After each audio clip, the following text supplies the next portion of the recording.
হ্যাঁ হ্যাঁ তানভীর দোস্ত, তানিয়ার অবস্থা ভালো না দোস্ত, প্রচণ্ড জ্বর, প্রচণ্ড শ্বাসকষ্ট। আমি আমি দোস্ত কী করবো বুঝতে পারতেছি না। তুই কি একটু হেল্প করতে পারবি আমায়? বলিস কি? আমি তো এখন ডিউটিতে। তুই এক কাজ কর, যেভাবে পারিস ওকে নিয়ে হাসপাতালে চলে আয়।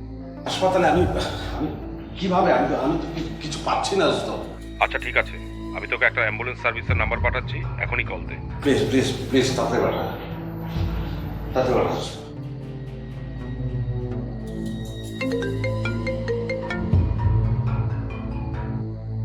আমা বলে বাবা, ওদিকে কোনো ব্যবস্থা হলো? আম্মা এখনো কিছুই পাচ্ছি না। আর ড্রাইভারকে ফোন দিচ্ছি, ওর ফোন বন্ধ। আমি একটা কিছু ব্যবস্থা করতেছি, আপনি টেনশন করবেন না। আচ্ছা, আমি ওকে না ফোন করেছিলাম, ও ফোনটা ধরলো না। আমি ওর সাথে কি একটু কথা বলতে পারি? আমার ফোন তো আমার মিউট করা। আর কিন্তু আমার তো ঘুমাচ্ছে এখন, ঘুম থেকে উঠুক তারপরে দেই আপনাকে। ও ঘুমোচ্ছে? আচ্ছা আচ্ছা, ঠিক আছে, ওকে ডাকার দরকার নেই, ঘুমো। শোনো বাবা, আমি ফজরের নামাজটা পড়ে চিটাগাং থেকে রওনা দেবো। আশা করছি তাড়াতাড়ি করে পৌঁছে যাব। তুমি কিন্তু আমাকে জানিও বাবা, কখন কেমন হয়, কি ব্যবস্থাগুলো আমাকে জানিও কিন্তু।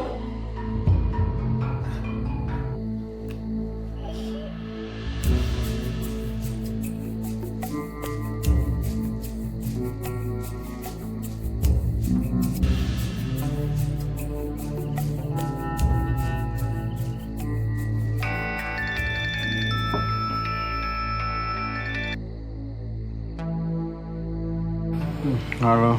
হ্যাঁ সরি বাবু ভাই। এত রাতে তুমি? আমার ওয়াইফ তানিয়া প্রচণ্ড জ্বর, প্রচণ্ড শ্বাসকষ্ট হচ্ছে, হসপিটালে নিতে হবে। আমি খুব বাজার আসলে গাড়ি ঘোড়া কিছু পাচ্ছি না। আপনি যদি একটু গাড়ি নিয়ে আসতেন, মানে একটু হেল্প করলে আর কি। হেল্প করতে পারলে তো আমারও খুব ভালোই লাগতো, কিন্তু আমি তো কালকে কুমিল্লা চলে এসেছি। চিন্তা করো না, মানে রাতটা একটু ধৈর্য ধরো, আমি কাল সকালেই চলে আসছি। আচ্ছা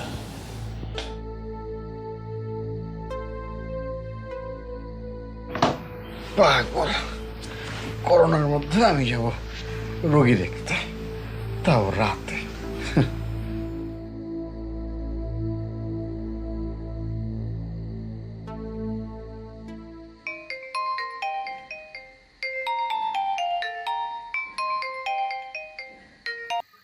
হ্যালো। হ্যাঁ শোনো, ওই তোমাদের ম্যাডাম খুব অসুস্থ, প্রচণ্ড জ্বর আর প্রচণ্ড শ্বাসকষ্ট, করোনা আর কি। হসপিটালে নিতে হবে, তুমি একটা সিএনজি জোগাড় করো। কি কন? করোনা? এত রাতে সিএনজি কোন পামু? চারিদিকে শ্মশান, তাও আবার এই লকডাউনের মধ্যে। ঠিক আছে স্যার, আমি একটু খুঁজা দেখতেছি।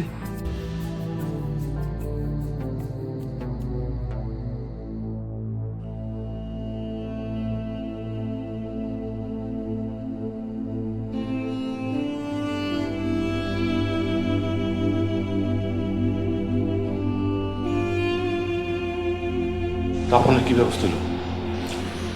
এই যে করোনা সেক্টর থেকে লোকজন আসছে, ওসি সভা আছে, ওনারা যখন সিদ্ধান্ত নেবেন তখন তখন তখন কি যে একটা দিনকাল পড়ছে ভাই। আমি তো আপনার ওই পুরো বিল্ডিং 14 দিনের জন্য লকডাউন করে বিপদের কথা বলতো না। এখন তো আমার এই বিল্ডিং এর থাকতে ভয় লাগতো।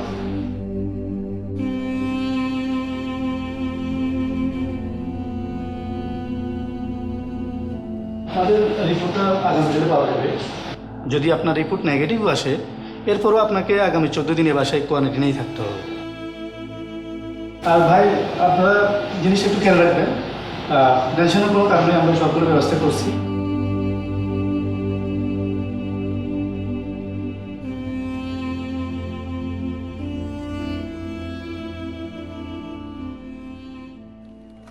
Do you know how lucky you are? How, sir? Because you got the chance to work with Double A. I mean... Abir Ahmed. I know, sir. Sir, Yes. তো আমার সম্পর্কে কি ধারণা নিয়ে এসেছো? শুনেছি আপনি অহংকারী মানুষ, স্যার। অহংকার পতনের মূল, কহিয়াছে কেই ভুল। ভুল কিভাবে হলো, স্যার? যোগ্যতা থাকলে অহংকারের সমস্যা নেই, সমস্যা হচ্ছে যোগ্যতাহীনের অহংকারে। এগুলো দেখো।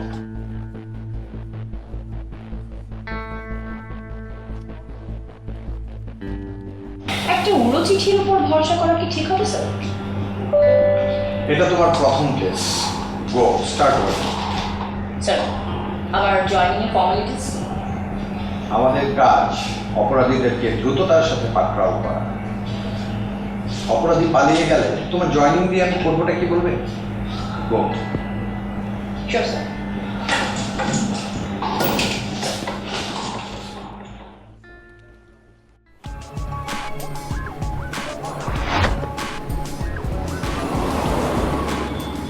হ্যাঁ, আমাদেরও বন্ধ।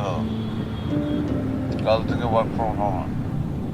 কিভাবে যে কি হবে বুঝতে পারছি না। ওকে, বাই।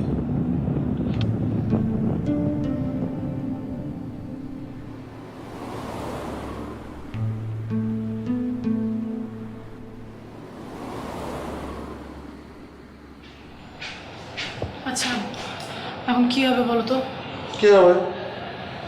বাসা থেকে অফিস করবো, সারাক্ষণ শুধু তোমাকেই সময় দেবো, তোমার সঙ্গে আমি তুমি খেলবো। খারাপ কি? তুমি আমাকে সময় দেবে? হ্যাঁ। তোমার পুরো সময় আমার? হ্যাঁ। তুমি আসলে সারাদিন মোবাইল নিয়ে পড়ে থাকবে। তোমাকে আমি খুব ভালো করে চিনি, তুমি কি করবে সেটাও আমি জানি। বাজে কথা বললে তানিয়া। সব সময় তোমার স্ট্যাম্পারটা আমি দলিল করে দেবো। হ্যাঁ, আজকে থেকে তুমি আমি তানিয়া একটা শাড়ি জানো করে ফেলি। হাড্ডিটাকে হাঁটি? এই যে বেলুয়া জালো কাবাব মে হাড্ডি কে? স্যার আমি।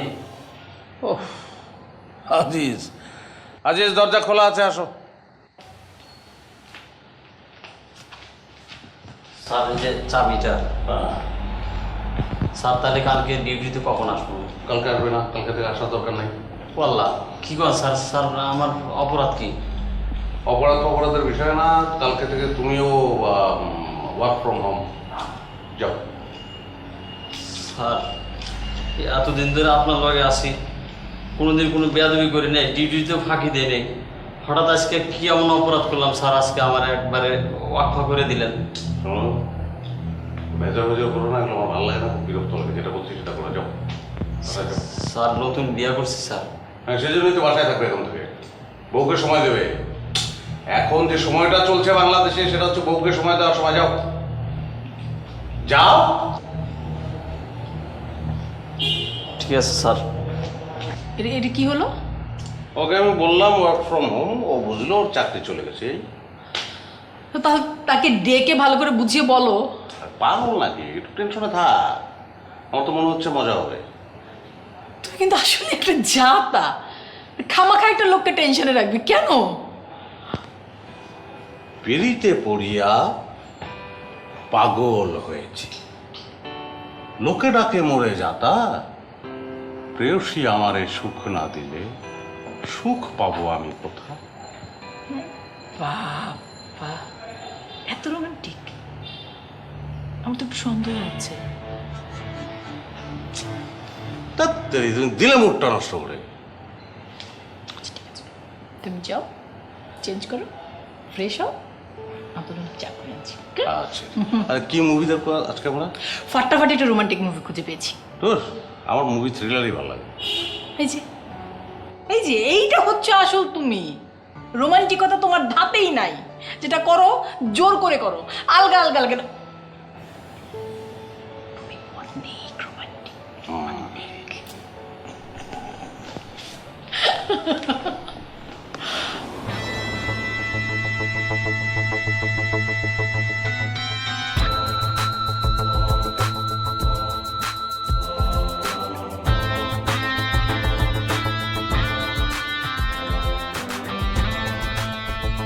কেউ আছেন? আছেন কেউ এদিকে? আসসালামু আলাইকুম। পুলিশ জি আসাদ সাহেবের বাসা না এটা? জি, আশাদ সাহেবের বাসা ছিলেন, কিন্তু উনি তো এখন আর এখানে থাকেন না। উনি গত মাসে বাসা ছাইরা দিছে। কেন উনি বাসা ছেড়ে দিয়েছেন? আসলে 3 মাস আগে ওনার স্ত্রী মারা গেছেন তো। সেটা আমি জানি, কিন্তু এর সাথে বাসা ছাড়ার সম্পর্ক কি? তা আমি জানি না, তয় ম্যাডাম মারা যাওয়ার পর স্যার সব সময় মন মরা থাকতেন। ঘরের কোনারে বইসা থাকতেন আর কেমন জানি পাগল পাগল আচরণ করতেন। আসলে অনেক কষ্ট পাইছে তো। তো আপনার স্যার মানে আসাদ সাহেব কেমন মানুষ ছিলেন? স্যার খুবই ভালো মানুষ আছিলেন, মাটির মানুষ আছিলেন ম্যাডাম। স্যার আর স্যারের স্ত্রী এত ভালো মানুষ আছিলেন, আমরা খুব বেশি স্নেহ করতেন, খুব ভালোবাসতেন, খোঁজ খবর নিতেন। কি এক করোনা দেশে আসলো, আইসা একটা সুখের সংসার তছনছ হয়ে গেল ম্যাডাম। কি নাম আপনার? জি, আমার নাম হাকিম, হাকিম উদ্দিন। হাকিম, আচ্ছা। তো আপনার স্যারের ফোন নাম্বার আছে আপনার কাছে? জি, ফোন নাম্বার আছে। দেন। ফোন নাম্বার তো বন্ধ পাচ্ছি। হ্যাঁ, বন্ধ আছে মনে হয় ম্যাডাম। তো আর কোনো নাম্বার আছে ওনার? জি না, আর তো কোনো নাম্বার নেই। মানে ওনার বাসা চেনে, ওনার সম্পর্কে জানে এমন কেউ আছে আত্মীয় স্বজন, মানে পাড়া প্রতিবেশী? হ্যাঁ আছে ম্যাডাম, আমাদের বাড়ির সেক্রেটারি সাহেব, উনি আপনারা সব বলতে পারবে। আপনি একটু দাঁড়ান, আমি তার ডাইকা নিয়ে আসি। আর আপনার ম্যাডামের নাম্বারটা আমাকে দিন। ঠিক আছে।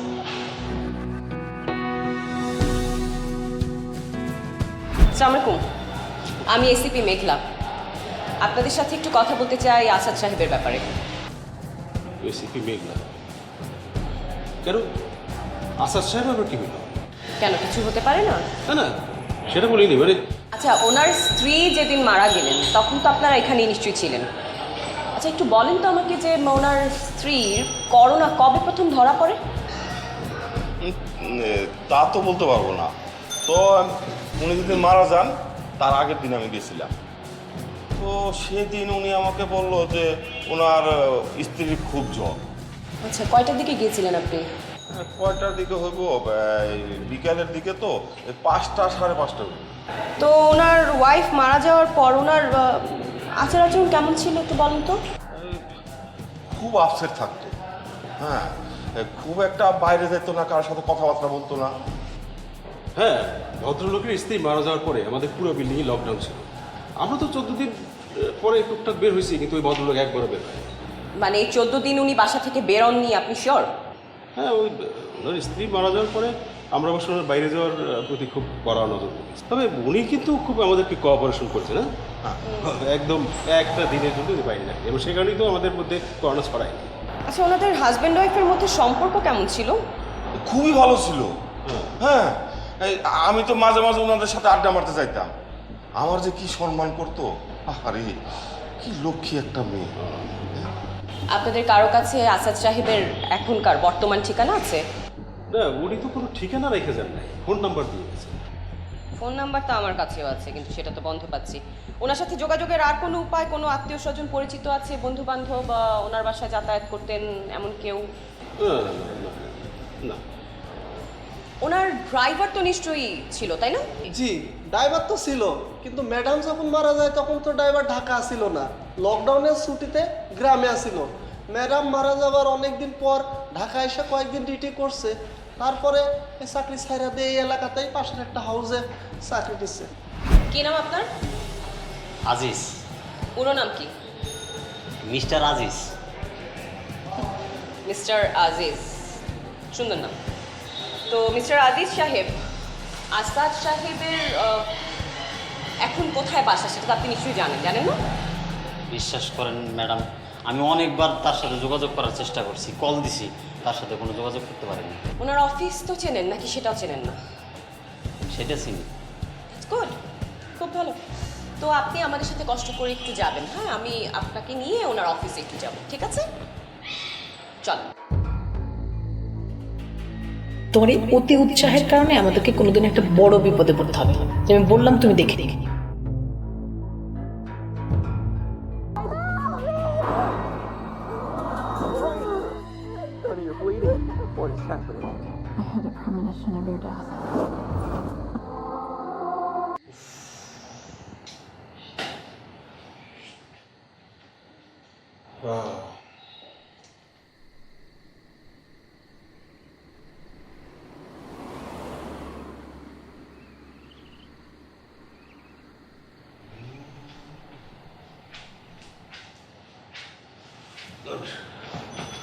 Thank you.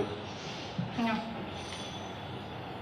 ধরো না, কারণ গেল 1 ঘন্টার আগে আর মনে হয় না আসবে। আমি কাজ করি, খাবার দিই, তুমি আসো খেয়ে নাও। বসো। কি এ আধার কখনো যাবে না মুছে। তোমার আসলে কি হয়েছে বলো তো? তুমি তো জীবনেও এরকম রোমান্টিক ছিলে না। খুব সন্দেহজনক কিন্তু ব্যাপারটা, মানে একটা মানুষ এইরকম বদলে যাবে। This is romantic time. Corona কাল হচ্ছে রোমান্টিক কাল। শোনো, ফেসবুকে দেখলাম যে একটা কে যেন পোস্ট দিয়েছে যে করোনা কালে নাকি স্বামী স্ত্রীর মধ্যে প্রেম নতুন করে জন্ম নিচ্ছে। তা আমিও আমজনতা, তাদের বাইরে কেউ না। প্রেম আমার মধ্যেও দৌড়াদৌড়ি করছে। আচ্ছা, তাহলে এখন আমাকে বিশ্বাস করতে হবে যে তোমার মনে আমার জন্য নতুন করে প্রেমের জন্ম নিয়েছে এবং সেই প্রেমের দৌড়াদৌড়ি হচ্ছে। ইয়েস। আসলে হয়েছে কি, এমনি সময় তুমি যখন বাসায় থাকো সারাক্ষণ মোবাইলের স্ক্রিনের দিকে তাকিয়ে থাকো, আমাদেরকে ফিরেই তাকাও না। মন খারাপ হয় আমার, সেজন্য বললাম। খারাপ কি, নবজন্ম লাভ করেছি। খুবই খারাপ না। তুমি আসো, খাবার দিচ্ছি, খেয়ে নাও। হ্যাঁ, আমাদের ডিনারটা সেরে ফেলে। ঠিক আছে, দাও, তুমি চলে আসছি।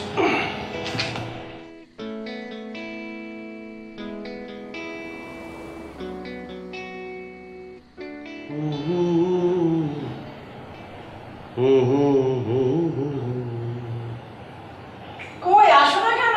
কি করো? না কিছু না, ওই করোনা হেল্প সেন্টারে হটলাইনে নাকি লাইনই পাওয়া যাচ্ছে না, তাই চেষ্টা করছিলাম। তোমার যে কিসের প্রতি আগ্রহ তৈরি হয় একমাত্র আল্লাহ পাক জানে। আচ্ছা ঠিক আছে, আসছি আমি।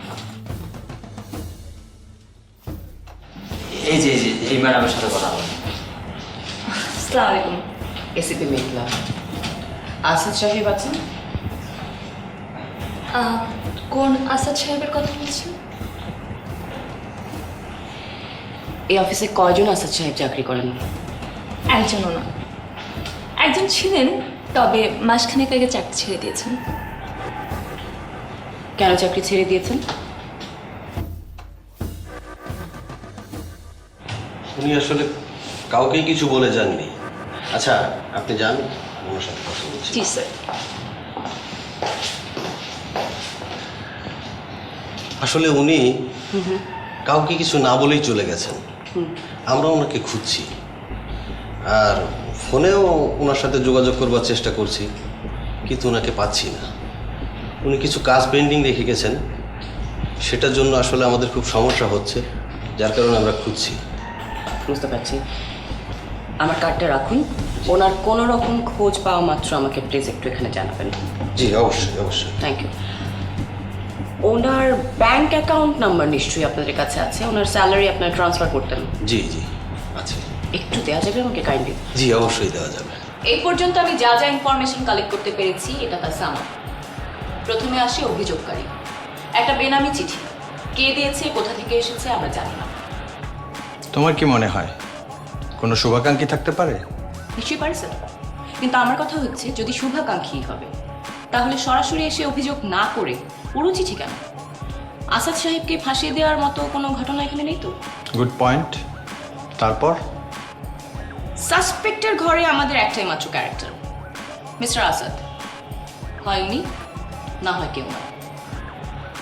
আর যদি সত্যি এটা হত্যাকাণ্ড হয়ে থাকবে তাহলে আসাদ সাহেবের সাথে এখানে অন্য কেউ অ্যাড হতে পারে। নেক্সট। উইটনেস দিয়ে পরে আসছে স্যার। প্রথমে মোটিভ। এটা যদি হত্যাকাণ্ডই হবে তাহলে মোটিভ কি? সাসপেক্টকে ট্রেস করার আগ পর্যন্ত আমাদের কাছে কোনো ক্লু নেই, আমরা সেটা ধরতে পারছি না। তারপর এই পর্যন্ত এভিডেন্সের স্কোর 0। আমাদের কাছে কোনো এভিডেন্স নেই।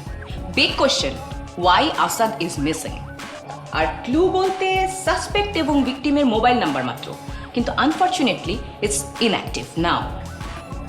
স্যার উইটনেস সবার সাথে আমার কথা হয়েছে, প্রতিবেশী, পাশের বাসার মানুষ, কমিশনার, এলাকার কমিশনার, ওসি সাহেব, সবার সাথেই কথা হয়েছে, কিন্তু কেউ সন্দেহজনক কিছুর কথা বলতে পারছেন না।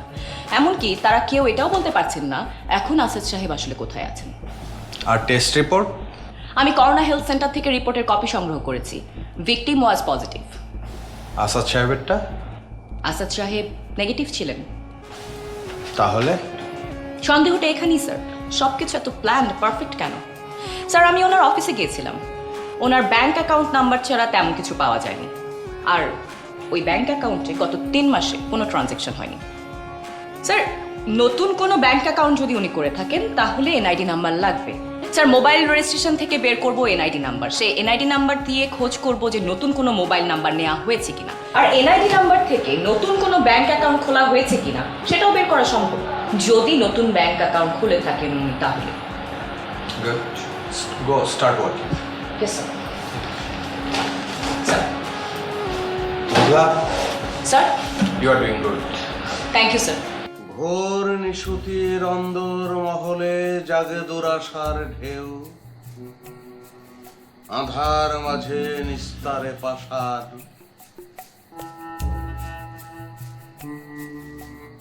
জানিতে পারে না কেউ।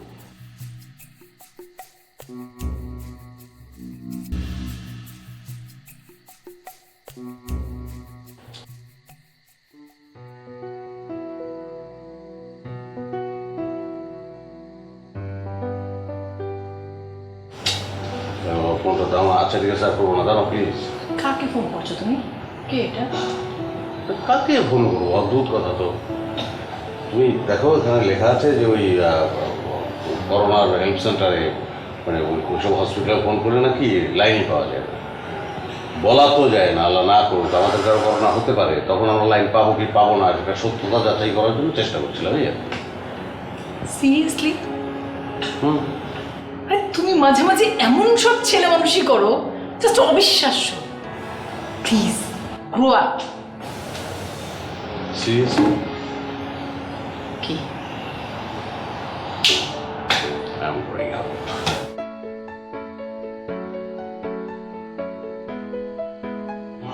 I will not grow up. I'm very... কি সমস্যা? প্রাকৃতিক মানুষ। মারবো কি বলো?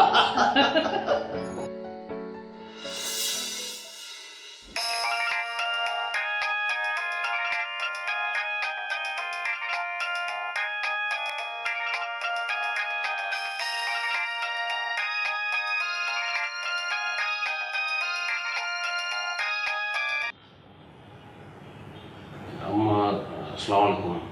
ওয়ালাইকুম আসসালাম। কেমন আছো বাবা? জি ভালো। আপনার ওষুধগুলো পাঠিয়েছিলাম, পেয়েছেন? হ্যাঁ পেয়েছি। আচ্ছা তুমি কি অফিসে যাওয়া শুরু করেছো? না আম্মা। এভাবে আর কতদিন কাটাবে বাবা? এবার একটু স্বাভাবিক হও, কাজকর্ম শুরু করো। কারো জীবন তো কারোর জন্য থেমে থাকে না বলো। অসুবিধা নেই, ঠিক হয়ে যাবে আম্মা। আর আমি চাকরি করবো না, ভাবছি একটা বাইং হাউস করবো। ব্যাংকের কাগজগুলোতে তো সাইন করা দরকার।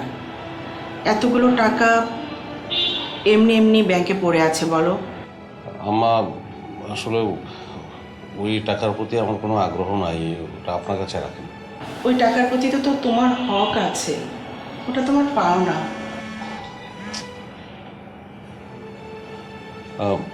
আম্মা দেখি এর মধ্যে একবার আসবো, আপনি অত ব্যস্ত হবেন না।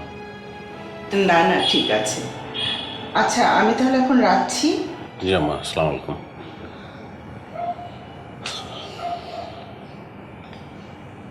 হ্যালো।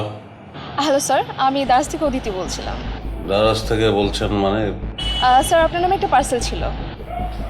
পার্সেল কেন থাকবে? আমি তো কোনো অর্ডার করি নাই। তাহলে হয়তো কেউ আপনার জন্য সারপ্রাইজ গিফট পাঠিয়েছে। Surprise gift? আচ্ছা ঠিক আছে, দিয়ে যান।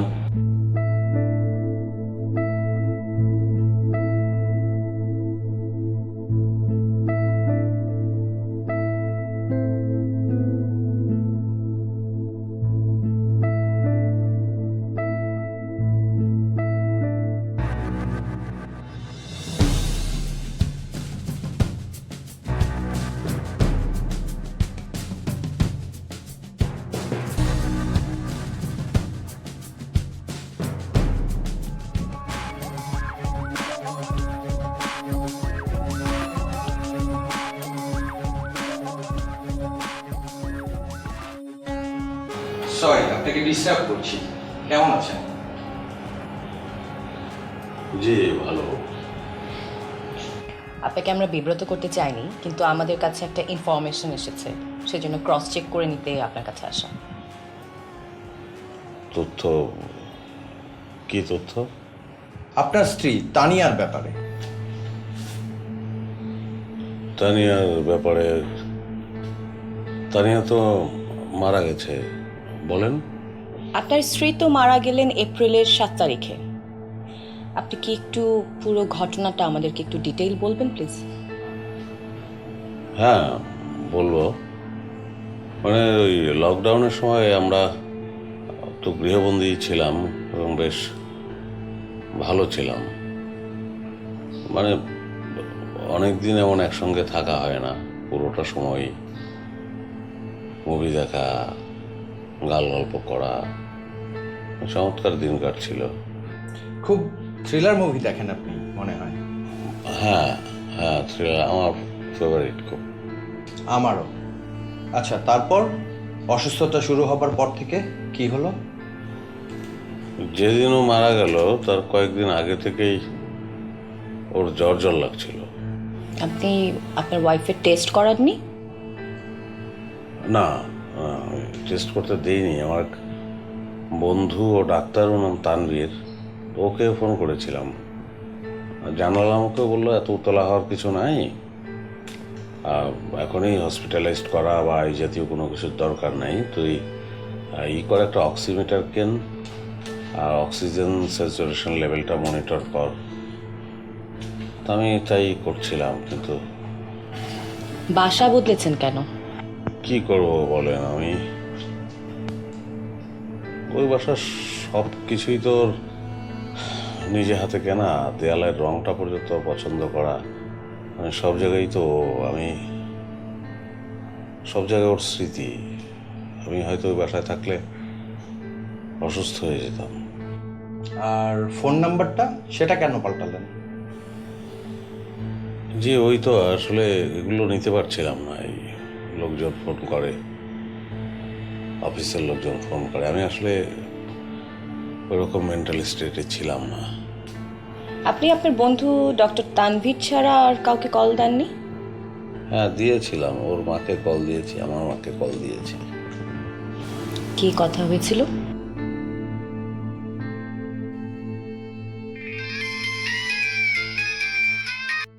হ্যালো, আসসালামু আলাইকুম আম্মা, কেমন আছো? ওয়ালাইকুম আসসালাম। হ্যাঁ বাবা, ভালো আছি। তোমরা ভালো? জি আমি তো ভালো, কিন্তু আপনার মেয়ের একটু জ্বর জ্বর ভাব। জ্বর না, জ্বর জ্বর ভাব। কি বলো বাবা? আম্মা আপনি একদম টেনশন করবেন না, আমি অলরেডি ডাক্তারের সঙ্গে কথা বলেছি, ডাক্তার বলেছে যে টেনশনে কিছু নাই। না না বাবা, চিন্তা তো একটু হয়। তুমি তুমি ভালো ডাক্তার দেখাও তাড়াতাড়ি করে, আর আমাকে জানাও বাবা। আপনার শাশুড়ির নাম্বারটা কি আমরা একটু পেতে পারি? হ্যাঁ নিশ্চয়ই, আমি দিচ্ছি আপনাকে, আমি দিচ্ছি। আচ্ছা, আপনার ওয়াইফ যেদিন মারা যান তার ঠিক আগের দিন সন্ধ্যায় আপনাদের বাসায় কি কেউ এসেছিলেন? সন্ধ্যায় না, হ্যাঁ হ্যাঁ এসেছিলেন পাশের বাসার শিকদার চাচা। সেটা আমি জানি। আচ্ছা, এবার যেদিন উনি মারা গেলেন সেদিনকার ঘটনা বলুন তো, ঠিক কখন থেকে শ্বাসকষ্টটা শুরু হয়েছিল?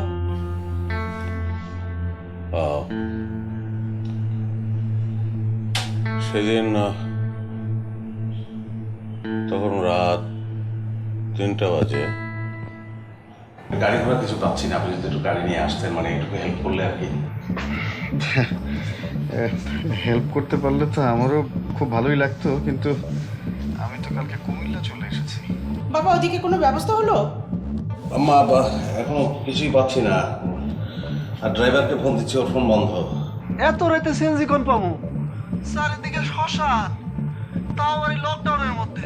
ঠিক আছে স্যার, আমি একটু খুঁজা দেখতেছি। আহা, ভেঙে পড়বেন না। আপনি তো জীবনকে একদম থামিয়ে দিয়েছেন। বাইরে যান, লোকজনের সাথে মিশুন, কথা বলুন, আস্তে আস্তে দেখবেন সব কিছু ঠিক হয়ে গেছে। হ্যাঁ সেটাই।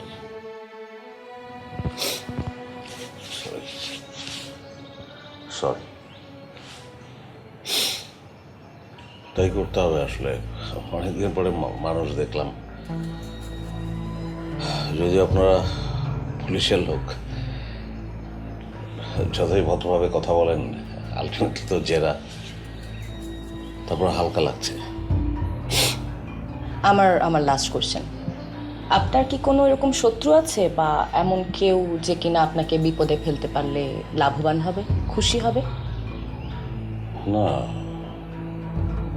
কেন? আমার সম্পর্কে আপনাদেরকে কেউ কিছু বলেছে নাকি? আমরা চলি, আপনাকে ডিস্টার্ব করার জন্য দুঃখিত।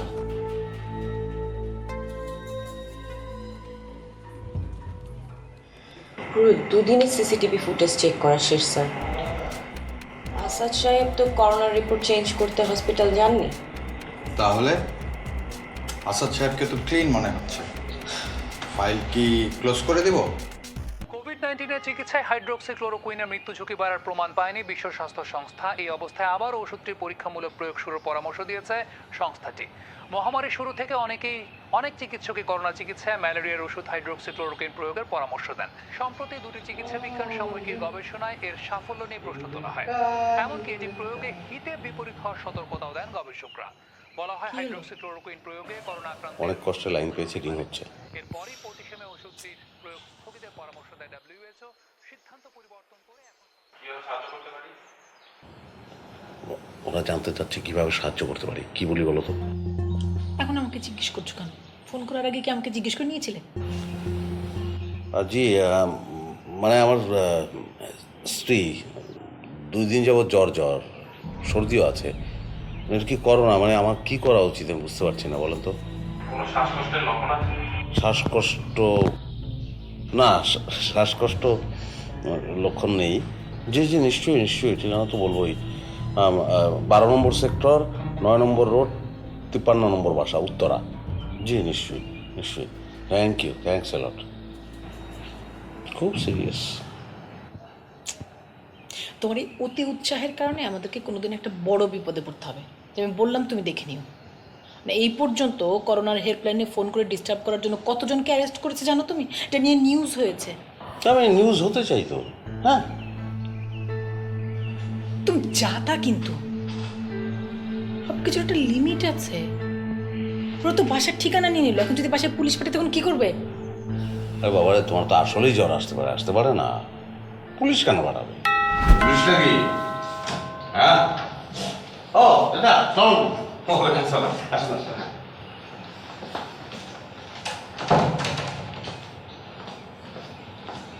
বসুন। না ঠিক আছে, বসুন।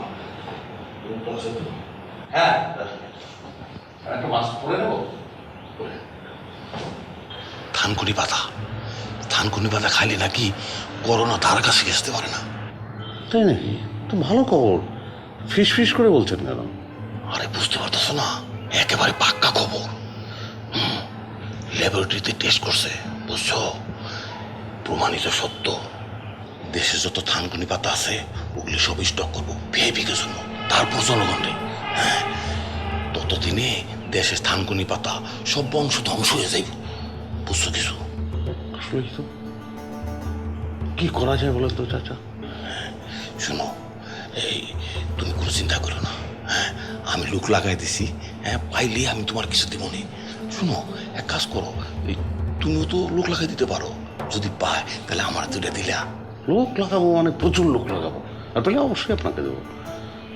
চাচা, আপনি যদি পান কাইন্ডলি আমাকে একটু দিয়েন কয়েকটা পাতা। জানি আর একটু জ্বর একটু সর্দি ভাবও আছে। পাতা খেয়ে যেতাম। চল নাকি? জি, ঠিক আছে। কি বলেন? আপনি যাবেন চা খেয়ে যাবেন না? আপনি না, আমি খাবো। শোনেন চাচা, বিদেশ থেকে আমার বন্ধু স্পেশাল একটা চা পাঠিয়েছে, জাফরান পাঠিয়েছে। জাফরান দিয়ে সেই চা বানিয়ে বানায়। যদি না চান আপনার জীবন চা। ঠিক আছে। না চাটা খেয়ে যান। তানিয়া, চা আমি চাই। হ্যাঁ, আচ্ছা চা খাবো। গেছে হ্যাঁ চলে এসেছে। এত তাড়াতাড়ি গেল কেন? উনি তো আসলে কখনো 1 ঘন্টার আগে ওঠেন না। কি বলেছো? বললাম তোমার জ্বর আর থাকে দৌড়। কি শুরু করেছো তুমি বলো তো? তুমি কেন সবার কাছে বানিয়ে বানিয়ে বলো আমি মিথ্যে বলছো? দাঁড়াও, আমি পুলিশ ডাকবো। পুলিশের ভয় দেখে আমাকে লাভ নেই। আমি এমন 5টা প্ল্যান তৈরি করেছি, পুলিশ আসলেও ধরতে পারবে না। কি প্ল্যান করবে? মাস্টার শোনো, তোমার জ্বর এবং সর্দির ব্যাপারটা সবার কাছে এতটাই বিশ্বাসযোগ্য করে তুলতে হবে যাতে সরকারি লোকজন আসলেও এটা যে ফান সেটা বুঝতে পারবে না। আচ্ছা, তাহলে এখন আমাকে কি করতে হবে? আপনার জন্য আমাকে হাসপাতালে গিয়ে ভর্তি হতে হবে? না, হসপিটালে কোনো যেতে হবে না, কিছু ফলস প্রুফ তৈরি করতে হবে যেগুলো পুলিশ আসলে এলিবাই হিসেবে কাজ করবে। তুমি ডিটেকটিভ মুভি দেখতে দেখতে যে তোমার মাথাটা একেবারে গেছে সেটা কি বুঝতে পারছো? দেখো না আমি কি করি।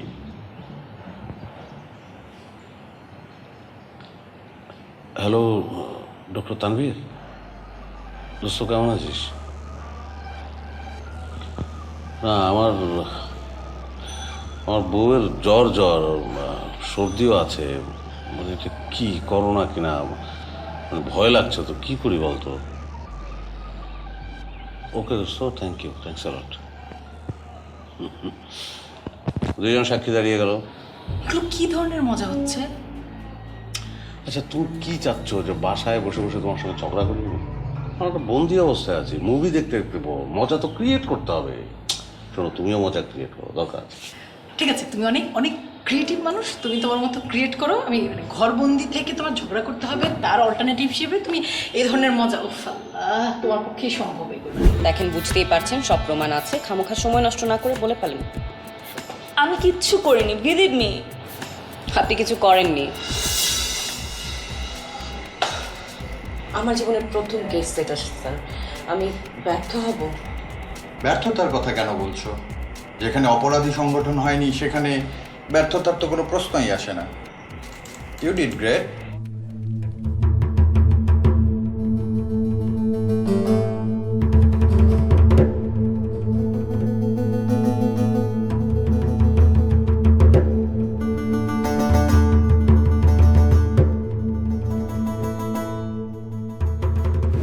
তো কে করেছে সেটা বলেন। আমার কোনো দোষ ছিল না। আরে সুইটহার্ট, আপনার কোনো দোষ ছিল না আমি বুঝতে পারছি। এখন আপনি যদি সত্যি সত্যি না বলেন, সত্যি দোষী পালিয়ে যাবে আর আপনার ঘাড়ে এসে সব দোষ চাপবে, রাইট? বলেন, কে মারেছে? আপনি? আসাদ। কত প্রেম আপনাদের, প্রেমের জন্য এত কিছু করলেন। আচ্ছা তো বলেন কিভাবে হয়েছে? আপনি মেরেছেন না সে মেরেছে? কিভাবে মারলেন, মানে কিভাবে হলো?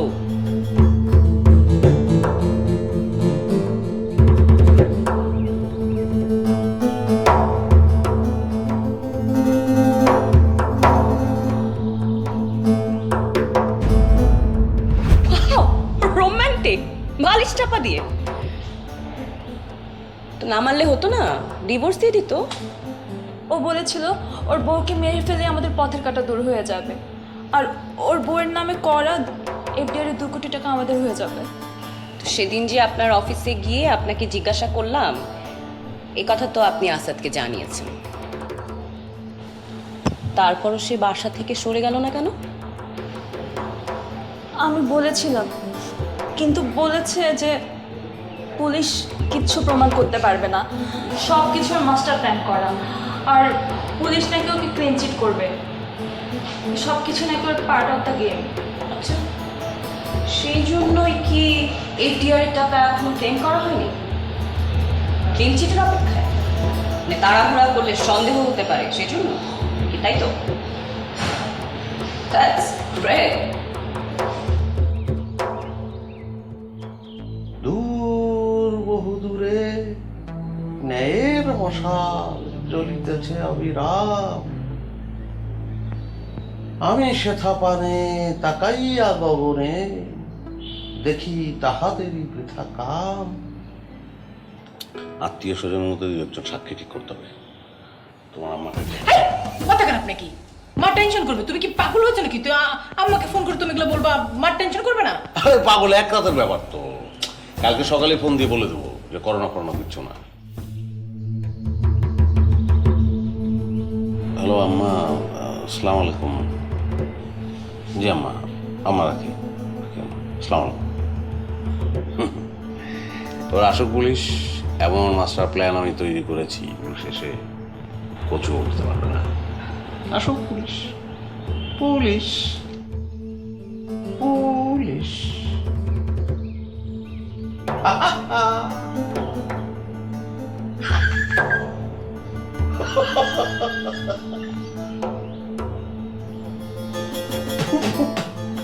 পুলিশ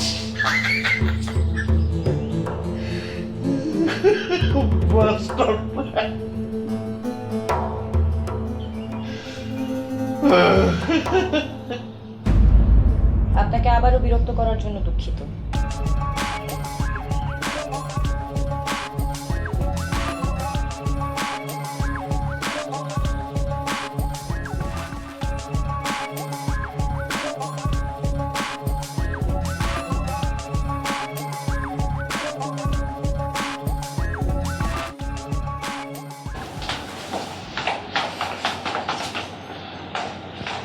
স্যার, আমরা এখানে কেন এসেছি? মনে করো তোমার তানিয়ার সেই শুভাকাঙ্ক্ষীর দেখা যদি এখানে মিলে যায়। Seriously sir? না, আমি মজা করছিলাম, দেখোই না কি হয়।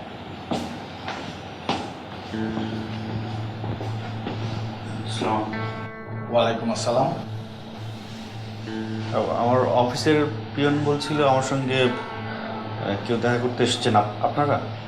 হ্যাঁ, আমি ডিসিডিবি আবির। এসিপি মেঘলা। আপনি তো মনে হয় আমাদেরকে চেনেন। জি না, মানে ও সম্ভবত ভুলে গেছেন, রাইট?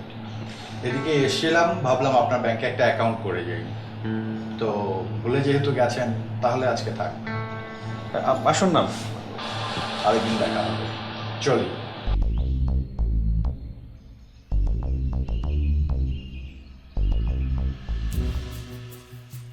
তাহলে ইনি কি সেই শুভাকাঙ্ক্ষী? তার মানে আসাদের প্ল্যান অলমোস্ট পারফেক্ট ছিল, সে শুধু একটা পয়েন্ট মিস করে গেছে, তানিয়ার শুভাকাঙ্ক্ষী।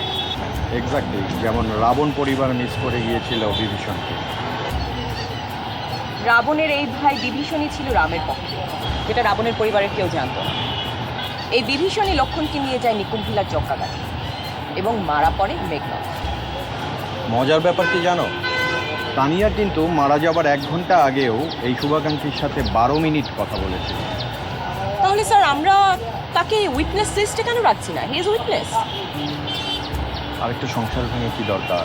Wow, what a master plan. ভাবা যায়। Criminals are creative script writers, but detectives are creative. এটা তুমি কোথায় পেলে? স্যার, প্রথম দিন আপনার টেবিলে একটা ডায়েরি রাখা ছিল, ওখানে এই কথাটা লেখা ছিল, আমি পড়েছিলাম।